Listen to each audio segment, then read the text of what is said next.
पीछे आ जाओ भैया, ये नहीं, पीछे आ जाओ, पीछे आ जाओ भैया।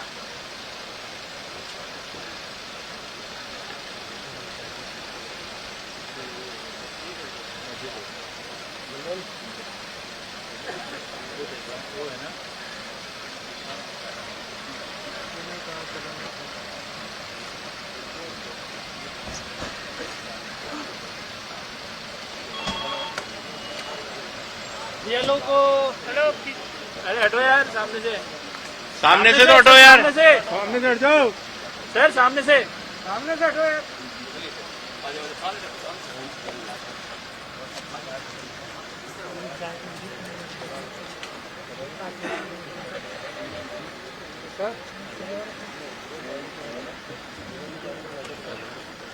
Sir sir sir sir sir sir ना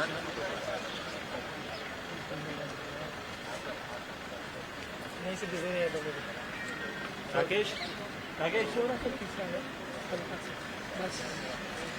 राकेश इधर आजा, इधर ही आ जाओ यार, इधर राकेश इधर आजा, आजा यार।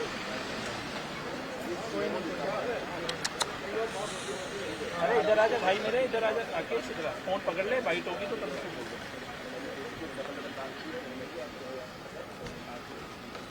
क्यों भगवान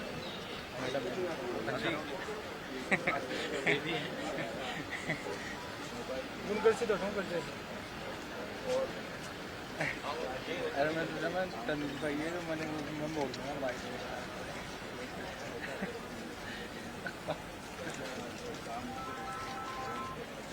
हेलो,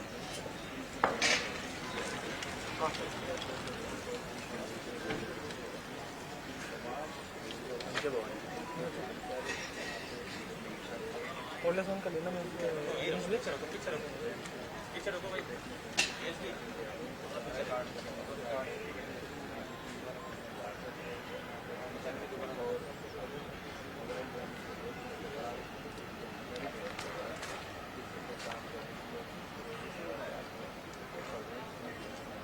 बैठेंगे, मीटिंग आ जाएगी।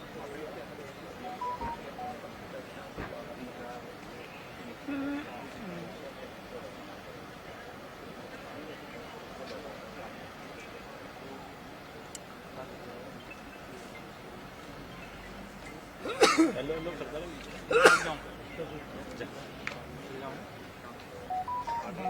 लड़ाई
लेनी भी है क्या यार, क्या मतलब है?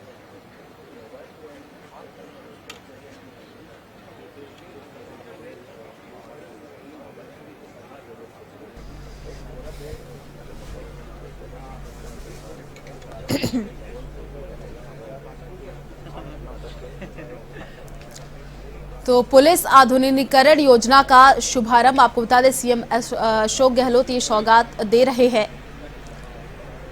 मोबाइल इन्वेस्टिगेशन यूनिट का शुभारंभ कार्यक्रम और ये सौगात सीएम अशोक गहलोत दे रहे हैं। आप सीधे जयपुर से लाइव तस्वीरें देख सकते हैं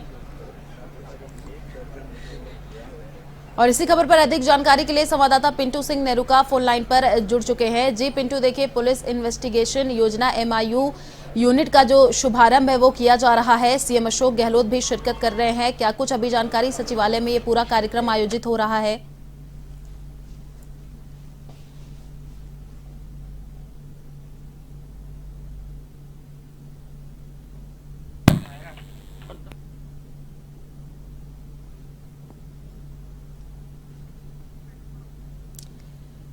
तो मोबाइल इन्वेस्टिगेशन यूनिट का शुभारंभ किया जा रहा है। सीएम अशोक गहलोत ये सौगात दे रहे हैं। आपको बता दें, पुलिस आधुनिकीकरण योजना के तहत इसका शुभारंभ किया जा रहा है। जयपुर से आप सीधे लाइव तस्वीरें टीवी स्क्रीन पर देख सकते हैं। मोबाइल इन्वेस्टिगेशन यूनिट का शुभारंभ कार्यक्रम, जिसमें सीएम अशोक गहलोत शिरकत करेंगे। सचिवालय में ये कार्यक्रम आयोजित किया जा रहा है। तो पुलिस आधुनिकीकरण योजना के तहत शुभारंभ किया जा रहा है। और इसी खबर पर अधिक जानकारी के लिए संवाददाता पिंटू सिंह नेरुका फोन लाइन पर जुड़ चुके हैं।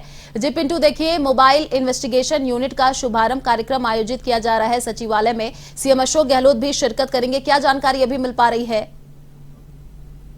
देखिए, मुख्यमंत्री अशोक गहलोत सीएमओ पहुंचे हैं। आप तस्वीरों में देख रहे होंगे, मुख्यमंत्री अशोक गहलोत हरी झंडी दिखाकर ये जो मोबाइल इन्वेस्टिगेशन यूनिट है इसको हरी झंडी दिखा के रवाना कर रहे हैं। प्रदेश भर में अभी 71 ऐसी मोबाइल इन्वेस्टिगेशन यूनिट है जिनको रवाना किया जा रहा है। मंत्री जो राज्य मंत्री हैं, राजेंद्र यादव, मंत्री BD खेला और मुख्य सचिव उषा शर्मा और DGP ML आटर सहित तमाम जो आला अधिकारी हैं वो यहाँ पर मौजूद हैं। और मुख्यमंत्री अशोक गहलोत ने खुद मोबाइल इन्वेस्टिगेशन यूनिट में बैठकर उसका पूरा निरीक्षण किया, उसका पूरा जायजा लिया। जो भी सुविधाएं हैं इस मोबाइल इन्वेस्टिगेशन यूनिट में, इसकी जानकारी मुख्यमंत्री अशोक गहलोत ने, पुलिस के आला अधिकारियों ने सीएम अशोक गहलोत को पूरी जानकारी दी। ये तस्वीरें आप देख रहे हैं, मुख्यमंत्री अशोक गहलोत ने हरी झंडी दिखाकर रवाना किया है इन इन्वेस्टिगेशन मोबाइल यूनिट को। और 71 ऐसी मोबाइल इन्वेस्टिगेशन यूनिट है जिनको आज रवाना किया जा रहा है। फिलहाल ये 71 अलग अलग थाना क्षेत्रों में लगाई जाएगी जहां पर अपराध ज्यादा है। इसके बाद आने वाले दिनों में इनकी संख्या और बढ़ाई जाएगी। और इनका खास फायदा ये है कि अब जो पुलिस थानों पर बाहर है उसमें कमी आएगी। इस इन्वेस्टिगेशन जो यूनिट है मोबाइल, इसके माध्यम से जो बयान लिए जा सकेंगे, इसमें कैमरे की सुविधा है और जो FIR है वो दर्ज की जाएगी। तो कहीं ना कहीं थानों में बाहर किया जाएगा और पुलिस का जो आधुनिकीकरण है वो किया जा रहा है। और ये मुख्यमंत्री अशोक गहलोत मीडिया से मुखातिब होने पहुंचे हैं। हम लो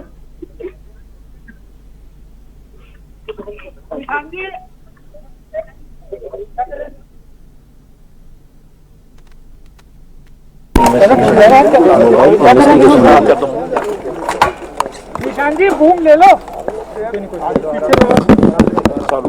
आराम से, ठीक है।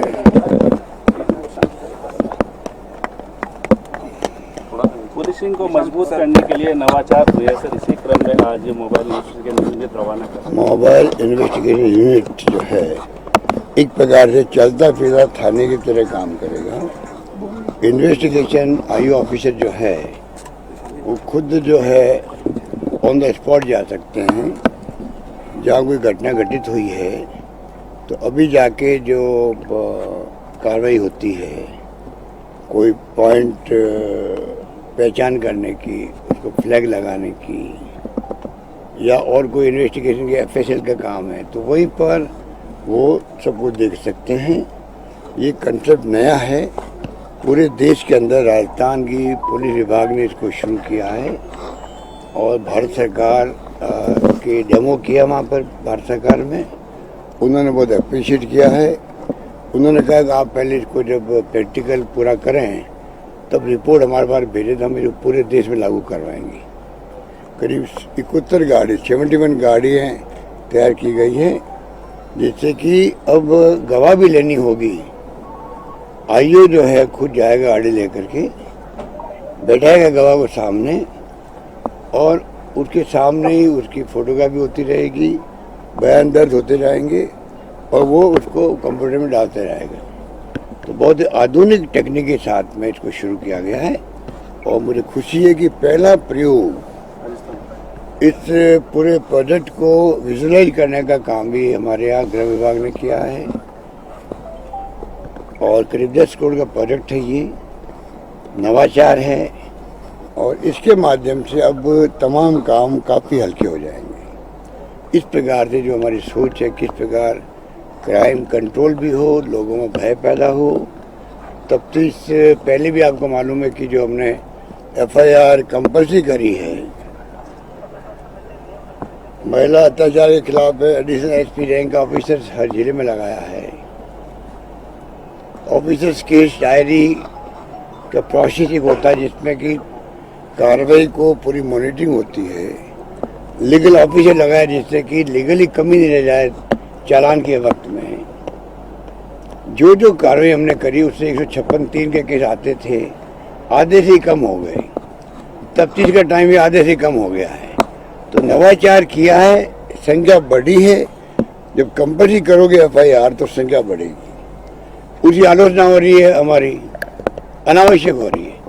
जबकि NCRB की बुक्स में देखेंगे आप तो क्राइम राजस्थान में कम हुआ है 19-20 के अंदर, 21 के अंदर। अब नया साल चल रहा है, परंतु हमारे विपक्षी पार्टी के लोग जानबूझ के लोग गुमराह कर रहे हैं। रेप तो पूरे देश में सब राज्य में हो रहे हैं, पर जो हमने कार्रवाई करी तत्काल पोस्को के अंदर 7 लोगों को तो उनको मृत्युदंड दिया गया। 23 से अधिक लोगों को आजीवन कारावास दिया गया है, बल्कि ज्यादा होंगे। तत्काल तफ्तीश पूरी होके फैसले हो रहे हैं सैकड़ों के अंदर। ये कहीं नहीं हो रहा है। 137 लोगों को उम्र कैद हुई, 137 लोगों को, मेरे आंकड़े ध्यान नहीं रहा मुझे, और 600 से अधिक जो है सजा हो गई लोगों को। इतना बड़ा क्राइम कंट्रोल हो रहा है। और मीडिया वाले भी खूब उछाल रहे हैं रेप केस को। अब 49% केस झूठे साबित होते हैं, झूठे साबित होते हैं तो मीडिया वाले वापस नहीं लगते हैं कि झूठा साबित हुआ। उनका काम तमाम है कि रेप हो गया। ये पता नहीं कि रेप हुआ वो सही है कि नहीं है। क्या बीतती है उस परिवार पे जिसके लिए कहा जाता है इसका रेप होगा, रेप हुआ ही नहीं वहाँ पर। और क्या बीतती है अभियुक्त के, जो अभियुक्त है ही नहीं, रेप हो ही नहीं है। तो दोनों परिवारों को आप कितना बड़ा अन्याय करता मीडिया भी इस प्रकार से बता करके कि साहब रेप हो गया। सच्चाई है तो खूब एक्सपोज करो उसको, उसका फायदा सरकार को मिलता है, पुलिस विभाग को मिलता है। ज्यादा चौकन्ने होते वो लोग, ज्यादा तफ्तीश ढंग से होती है और न्याय सुनिश्चित करने में आराम होता हम लोगों को। हम खुद वेलकम करते हैं सच्चाई के ऊपर कोई घटना होती है, कोई घटना हो क्राइम की हो, उनको मीडिया खूब उसको जगह दे, उसको स्पेस दे, एक्सपोज करे, हमें खुशी होगी। पर झूठे केस हो रहे उसको ही खूब प्रचार हो रहा है। फिर विपक्षी पार्टी आजकल सोशल मीडिया आ गया, सोशल मीडिया के माध्यम से जो वो फैलाते उन बातों को, उससे और लोगों को गलतफहमी होती है कि राजस्थान बदनाम हो रहा है। राजस्थान को बदनाम करने का हक ना विपक्ष को है ना मीडिया को है। ये जिम्मेदारी निभानी पड़ेगी विपक्ष को भी और मीडिया को भी। बदनाम करना आसान काम है। एक बार कोई राज्य बदनाम हो जाता है तो सालों लगता है ठीक करने के अंदर। जैसे बिहार की स्थिति बनी थी उसको जमाने के अंदर।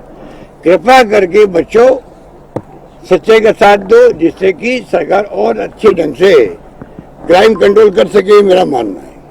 तो आपने भी लगातार मीटिंग की है 3 दिन तक क्राइम कंट्रोल को लेकर, अपराध नियंत्रण को लेकर। इस तरह के निर्देश पुलिस को मिले हैं और करौली यही हमने कहा है, हार्ड कोर क्रिमिनल जितने ही है राजस्थान के अंदर, हर जिले के अंदर, उनको पूरी तरह सबक मिलना चाहिए। उनको टाइट करो, क्योंकि जो क्रिमिनल होते हैं गांव में या शहर में, कस्बे में, जो गुंडागिर्दी करते हैं, गांव वालों की जिस परिवार में गुंडागिर्दी हुई है, बहन बेटियों में छेड़छाड़ हुई है या किसी गुंडागिर्दी किसी पे हुई है, उस पर क्या बीतती है आपको हमको मालूम नहीं पड़ता है। वो गुंडागिर्दी बंद होनी चाहिए, क्राइम बंद होना चाहिए। ये सोच के हमने 2 दिन मीटिंग करी और जो इंस्ट्रक्शन देने थे, चाहे वो आपके ये आजकल तो ड्रग बड़ा इश्यू बन गया, ड्रग का बड़ा इश्यू बन गया है। तो आप बताइए कि जिस रूप में सामने आ रहे हैं केसेज, भिवाड़ी में केस रजिस्टर्ड हुआ, वो फर्जी निकला, रेप का भी। तो 2 दिन की हमने उसके अंदर जो भी देखिए मुझे बताया गया। अभी धौलपुर में महिला गैंग रेप झूठा निकला, अलवर बालिका प्रकरण सबके सामने है जो मैंने कहा आपको, झालावाड़ में बालिकाओं का प्रकरण झूठा निकला, राजस्थान में 2020 में करीब 14% क्राइम जो कम हुए हैं, ये कोई नहीं बताता है। तो मीडिया की जिम्मेवारी है कि वो दोनों पक्ष बताएं, उसका काम यही है। तो मुझे तो खुशी होती है जब कोई मीडिया में न्यूज़ पढ़ता हूँ, और कई बार न्यूज़ मीडिया से मिलती है तो मैं गर्व करता हूँ कि मीडिया की भूमिका ये होनी चाहिए कि अगर मान लो कहीं से डिले हो रहा है रिपोर्ट आने में और प्रोसेस में डिले हो रहा है और मीडिया पहले बता देता है, इससे बड़ी कॉम्प्लीमेंट क्या हो सकती है मीडिया को, उसको मैं अप्रिशिएट करते हैं। पर कई बार अब आज बताइए, आज दलित की फोटो बता दी जो जिससे भी मिल के आया था JEN से, 22 जगह फ्रैक्चर हो गए। पूरा कंट्री आज देख रहा 22 जगह फ्रैक्चर कर दी, जबकि 6-7 जगह फ्रैक्चर है खाली। उसको डॉक्टर की रिपोर्ट ये कहती है, आजकल तो एक्सरे होता है, 22 जगह फ्रैक्चर हो गए और पूरा ग्राफिक बता दिया, ग्राफिक बता दिया। इससे बड़ा अनफॉर्चुनेट क्या होगा कि 22 जगह फ्रैक्चर, तो लोग क्या समझते हैं, ये झूठी खबरें जो फैलाते हैं। मैं समझता हूँ मीडिया को अपनी जिम्मेवारी का एहसास होना चाहिए, उसी ढंग से बिहेव करना चाहिए, मेरा मानना है। जैसे अलवर वाला प्रकरण का आपने उदाहरण दिया, तो वहाँ हमने एक्सपोज किया था कि उसके साथ रेप नहीं हुआ, उसके बाद भी पुलिस छुपाती रही, लगातार कई समय तक छुपाती रही कि नहीं, न क्लियर किया स्थिति को, न कुछ बता रहे कई दिनों तक। तो अब चूंकि मीडिया अपने स्तर पर उसी हिसाब से लाइन पे चलता है, क्योंकि एक बार जब आए तो यहाँ क्लियर भी होना चाहिए कि भाई ये गलत है केस या जो भी है, ये संबंधित अधिकारी बताते थे। देखिए बात सुनिए, आपकी बात में दम हो सकता है कुछ हद तक। वो जो केस हुआ था एक डेफ एंड डम महिला का, लंबे समय तक मीडिया चलाता रहा और भास्कर तो सिरमौर आजकल सरकार के खिलाफ जब से छापे पड़े उसके ऊपर इनकम टैक्स के, एनडीए गवर्नमेंट ने जानबूझ के छापे डलवाए, बड़ा ग्रुप बन गया वो आजकल। मीडिया भी है, इंडस्ट्रियलिस्ट भी वो है, व्यापारी भी है, बिजली के प्रोजेक्ट भी उसके पास में है। तो एक मौका मिल गया उनको, निष्पक्ष चल रहा था, वो निष्पक्ष चल रहा था। और जो आज बीजेपी की गवर्नमेंट है, आपकी एनडीए गवर्नमेंट का फितरत यही है कि जहाँ जहाँ चुनाव आए छापे डालते रहो, जो उनके असहमति व्यक्त करे वो देशद्रोही है या छापे डाल दो उनके ऊपर। उसके अंतर्गत छापे डाले गए भास्कर के ऊपर। उसके बाद इतने घबरा गए हैं, रोज की स्टोरी डाल रहे हैं, उसमें कोई सच्चाई नहीं होती है। जैसे मैंने आपको कहा 22 जगह फ्रैक्चर हो गए, कितनी बड़ी बात है, वो सिद्ध कर दे 22 जगह फ्रैक्चर हो गए। तो इस प्रकार से जो बात करें, आप जो कह रहे हो वो घटना में क्या हो, तफ्तीश जब तक पूरी नहीं हो तब तो पुलिस वाले चाहते हैं कि अगर हमने कोई बात कह दी, रिकॉर्ड में आगे निकल वो गलत साबित हो तो क्या होगा। उसका बाकायदा DNA टेस्ट हुआ सीमेंस का, जैसे खबर आती गई उसको आगे बढ़ाते गए। पूरे परिवार का DNA हुआ था, फिर निकला उनके परिवार का DNA वो है। कपड़े गरीब आदमी होते हैं वो तो बदलते रहते ऑफर के अंदर। तो जब तक कोई बात सच्चाई सामने नहीं आए पुलिस वाले प्रवर्तन नहीं दे सकते हैं। हम सोचते पुलिस वाले छिपा रहे हैं, वो छिपा नहीं रहे। फिर मीडिया क्या करता है, अफवाह के माध्यम से चलता है, उनको न्यूज देनी पड़ती है। तो कुछ हद तक आप ठीक करें, परंतु सच्चाई दूसरी होती है। आप विश्वास करो, राजस्थान में जब कोरोना था कितने मृत्यु लोग हो रही है, हम आंकड़े छिपाते नहीं हैं। हम केंद्र सरकार से शिकायत करते हैं कि आप आंकड़े छिपाओ मत। जैसे मैंने असेंबली में एग्जाम्पल दिया था, NSSO के आंकड़े चुनाव चल रहे थे, छिपा दिए, आंकड़े छिपा दिए कि रोजगार बेरोजगार कितनी संख्या बढ़ गई है, कितना % बढ़ गया है। उससे क्या हुआ आपको मालूम है, NSSO के 6 में इस्तीफा देना पड़ा। मैं उस दिन कहना भूल गया असेंबली के अंदर, मैंने इस्तीफा दे दिया कि आज तक इतिहास में NSSO का एक क्रेडिबिलिटी है, उसके आंकड़े क्यों छिपाए आपने। इस्तीफे हो गए, संपादक लिखे गए सरकार के खिलाफ में 15-17, बाद में चुनाव खत्म हुए, आंकड़े सामने आ गए। आंकड़ों के आधार पर भारत सरकार के जितने विभाग हैं वो अपनी भविष्य की योजना बनाते हैं, इतनी क्रेडिबिलिटी होती है उसकी। हम राजस्थान में आंकड़े छिपा रहे हैं कि मैंने विशेष आदेश दे रखे हैं, कोई आंकड़े नहीं छिपाए जाए, पूरी ट्रांसपेरेंसी हो हर चीज़ की। उसे में आगे बढ़ने के अच्छे अवसर मिलेंगे, रास्ता मिलेगा तो हम और अच्छे ढंग से काम कर पाएंगे, ये मेरा मानना है। सर जेपी नड्डा आए हैं सर, राजस्थान में आके गए हैं। ये आग लगाने के लिए आते हैं, पूरे देश में आग लगा रहे हैं, आए आग लग गई। ये ऐसा माहौल बना रहे हैं। आपको मैं कहना चाहूँगा, आपके माध्यम से प्रदेशवासियों को कहना चाहूँगा, बहुत खतरनाक दौर चल रहा है देश के अंदर। इनका संविधान की धज्जियां उड़ा रहे हैं। लोकतंत्र यकीन में बार बार कह रहा हूँ, हिंदू मुस्लिम कर दिया देश के अंदर। आप कल्पना कीजिए, आज तो हिंदुत्व के नाम पे हम सब गर्व करते। हम हिंदू नहीं है क्या? हिंदू कौन नहीं है? हिंदू होने का हमें गर्व है। महात्मा गांधी ने कहा था हिंदू होकर मुझे गर्व है। अपने धर्म को सब मानो और दूसरे धर्म का मान सम्मान करो, ये तो सही बात है। पर जिस रूप में इन्होंने ये जिन्होंने काम किया है, प्रधानमंत्री को चाहिए आगे आगे नेशन को संबोधित करे, कंडेम करे वो हिंसा को, चाहे हिंसा किसी के पक्ष के द्वारा हो। कानून का राज स्थापित रहे देश के अंदर। हिंदू हो, मुस्लिम हो, कोई धर्म का आदमी हो, अगर वो एंटी सोशल एलिमेंट है उसको सजा मिलनी चाहिए। ये कानून का राज रहेगा तभी लोग सुरक्षित रहेंगे। कानून का राज नहीं रहेगा तो ये जो बेईमान करने वाले लोग एंटी सोशल एलिमेंट है, इनके कभी तकलीफ नहीं होती है, चोट उनको नहीं लगती है। चोट लगती है जो निर्दोष लोग होते हैं, बेचारे समझते नहीं। हम तो जुलूस में आए थे, हमें क्या पता था ये घटना हो जाएगी, और फिर बढ़ गया तो बेचारे को। तो ये जो स्थिति है, ये षड्यंत्रकारी लोग होते हैं। मैंने 50 साल में देख रहा हूँ, बेचारा मरता वही है, चोट उसी की लगती है जो निर्दोष होते हैं। मैंने कोई सुना ही नहीं है कि दंगे कराने वालों को भी चोट लगी है। कोई का दुखा हुआ तो मुझे नहीं मालूम है। तो ये स्थिति अच्छी नहीं है। इस देश में भाईचारा रहे, प्यार मोहब्बत सद्भावना रहे, तब जाके हम और आगे बढ़ पाएंगे। देश एक रहेगा, अखंड रहेगा, जिसके लिए इंदिरा गांधी शहीद हो गई, सरदार बहन सिंह शहीद हो गए, तो खालिस्तान नहीं बनने दिया उन्होंने। राजीव गांधी शहीद हो गए। हमें गर्व है, हमारे नेताओं ने आज़ादी के पहले भी कुर्बानी दी है, आज़ादी के बाद में कुर्बानी दे करके इस देश को एक रखा, अखंड रखा और आज यहाँ तक पहुंचाया है। और मोदी जी कहते हैं कि साहब क्या आप समझ सकते हो, कांग्रेस मुक्त भारत कर दो। 70 साल में क्या किया इन लोगों ने? ये जुमले हैं उनके, ये जुमले हैं। आज सबसे बड़ी जिम्मेवारी किसी के देश में है तो प्राइम मिनिस्टर की है, अमित शाह जी की है। वो देश में शांति स्थापित करने की अपील करे, वो कहें हम हिंसा को बर्दाश्त नहीं करेंगे। आपको याद होगा, सरकार बनने के बाद में एक बार लीचिंग के वक्त में प्रधानमंत्री के मुंह से निकला था, ये एंटी सोशल एलिमेंट है।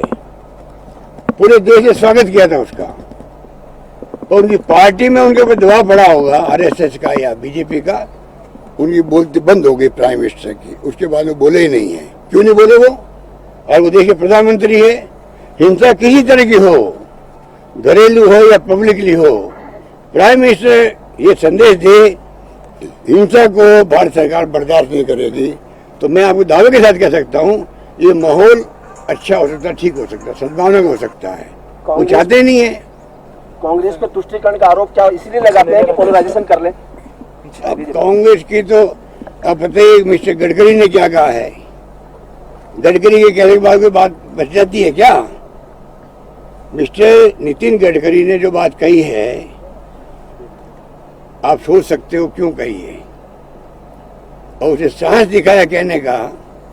मैं समझता हूं कि उसको मैं अप्रिशिएट करता हूं। गडकरी का ये कहना, कांग्रेस राष्ट्रीय पार्टी है, विपक्ष होना जरूरी है लोकतंत्र के अंदर, विपक्ष रहेगा तो ये देश चलेगा। और उसने जिस प्रकार बात की है, कांग्रेस ही एकमात्र ऐसी पार्टी है जो विपक्ष की भूमिका निभाने के काबिल है। मैं समझता हूं कि उसके बाद में उनकी बोलती बंद हो जानी चाहिए। जो कांग्रेस मुक्त भारत की बात करते हैं, कांग्रेस तो कभी मुक्त होगी नहीं देश से। मुक्त करने की बात कर हमारे खुद मुक्त हो जाएंगे, मैं मानता हूँ। सर महंगाई को लेके आंदोलन हो रहा है, आपने अभी अपील की है कि 7 अप्रैल को जो है वो आए, लोग आए, उसको महंगाई लगातार बहुत कह चुके हैं, और मोदी महंगाई का नाम नहीं ले। महंगाई को लेके तो यहाँ बड़ा प्रदर्शन भी और रैली आयोजित हो चुकी है, सोनिया जी राहुल जी आ चुके हैं। और महंगाई की मार जो पड़ रही है वो गरीब आदमी जानता है, पैसे वालों को मालूम पड़ता नहीं है, क्योंकि 2 नंबर का पैसा खर्च होता है। स्थिति यह है पैसे वालों को नहीं मालूम पड़ता है कि महंगाई की मार क्या होती है। लोग कैसे भूखे रहते हैं, रोटी कपड़ा मकान के लाले पड़ते हैं, और पेट्रोल डीजल के दाम बढ़ाए जा रहे हैं। 50 रुपये बढ़ा दिए उसने। उज्ज्वला योजना को लेके खूब लोगों को इम्प्रेस कर दिया। पूरा मीडिया जो है, आप भी उसमें शामिल, सब लोग आप दबाव के अंदर। इनकम टैक्स, ईडी, सीबीआई, आपके मालिक लोग जो है ना, अच्छे लोग हैं, मेरे जो व्यक्तिगत मिलने वाले हैं, वो क्या करे, कभी पहुंच जाएंगे, इनकम टैक्स वाले पहुंच जाएंगे, ईडी वाले पहुंच जाएंगे। आजकल तो इनकम टैक्स पीछे पीछे ईडी घुस जाती है, ये सिस्टम इनका।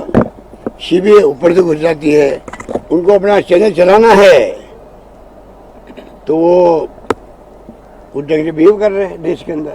नुकसान देश को भी हो रहा है। कभी कभी उनको सच्चाई का साथ देना पड़ेगा, आना पड़ेगा। उनका भी अंतरात्मा जब जागेगी तो वो खुद समझ जाएंगे कि हम किस दिशा में ले आ रहे हैं देश को। उनको फिर जनता माफ नहीं करेगी। और मीडिया की भूमिका जो है देश में दबाव की भूमिका, जिसमें भास्कर के एग्जाम दिया भास्कर का आपको, वो स्थिति आज कमोबेश चाहे प्रिंट हो चाहे आपका ये विजुअल मीडिया हो, सबकी बनी हुई है।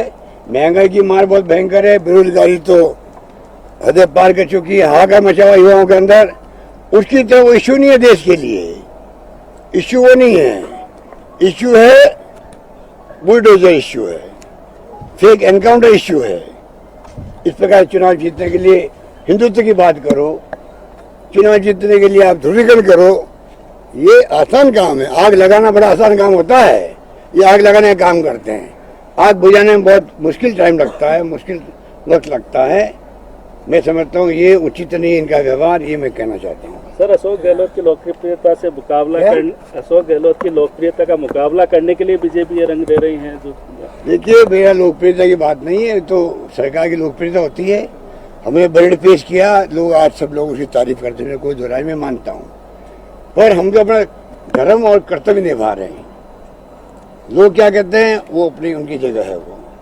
परंतु ये मैं कह सकता हूँ, अभी से ही बीजेपी इलेक्शन मोड में आ गई राजस्थान के अंदर। जेपी नड्डा का ये आना, अमित शाह जी आने वाले हैं, तो बीजेपी अभी से ही राजस्थान को इलेक्शन मोड पे ले आई है। दंगों का होना और जगह जगह तनाव पैदा करना, ये तमाम बातें इलेक्शन मोड की शुरुआत है राजस्थान के अंदर। मैं प्रदेशवासियों को कहना चाहूँगा, आप लोग रहो, जागरूक रहो, और ये ऐसे ऐसे मीडिया के थ्रू बातें कहेंगे, हमें उससे बचाव करना है, बच के रहना है। हम अपने प्रदेश को सुरक्षित रखें। मैं अपने प्रदेश में मुख्यमंत्री हूँ, तो मेरी ड्यूटी है हमारा प्रदेश शांति, सद्भावना, भाईचारे के साथ रहे। हम ये अपेक्षा करेंगे प्रदेशवासियों से भी, उनके सहयोग से संभव है। ये रैलियाँ करते हैं धर्म के नाम पर, जो नारे लगाते हैं, नारे लगाते, भड़काने वाले नारे लगाते हैं, डीजे बजाते हैं, ये तमाम काम इलीगल काम है। अगर जुलूस निकालना धार्मिक तो कौन रोकता आपको? आप आराम से निकाले, धर्म का संदेश दे। हर धर्म सिखाता है, प्रेम और भाईचारे की बात सिखाता है। तो क्या कौन धर्म कहता है कि आप नारे इस प्रकार से लगाओ, दूसरे धर्म को पीड़ा हो और वहां पे दंगे भड़क जाए? नौबत क्यों आए? और कोई बाकी रह गया है? ठीक है, धन्यवाद।